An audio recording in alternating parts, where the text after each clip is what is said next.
Despite being fully vaccinated, Colin Powell died of complications from COVID-19, according to a statement from his family.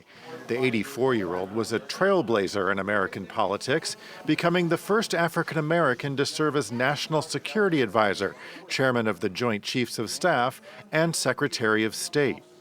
The world lost one of the greatest leaders that we have ever witnessed, a man who was respected around the globe, and who will be, quite frankly, it is not possible to replace a Colin Powell. Powell was the architect of the U.S. invasion of Panama in 1989 and the U.S. war in the Persian Gulf in 1991. Following those conflicts, he was so widely respected that he was touted as a future presidential candidate, but never made a run for the White House. However, his long career was not without controversy.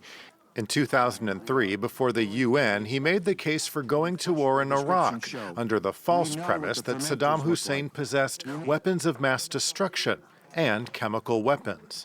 Dry anthrax, a little bit about this amount. This is just about the amount of a teaspoon. He later admitted it was a speech he would never live down, remaining a blot on his reputation and a source of pain. Born in Harlem of Jamaican parents in 1937, Powell entered the military as a young man. He served 2 tours of duty in Vietnam, later rising through the military ranks to become a 4-star general.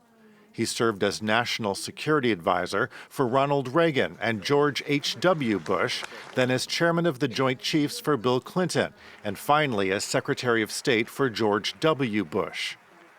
Though a registered Republican for almost all of his life, he was known to have liberal social views and endorsed Democrats in the last 3 presidential elections.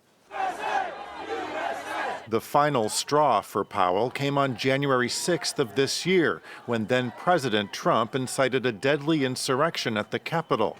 Powell said he could no longer in good conscience consider himself a Republican.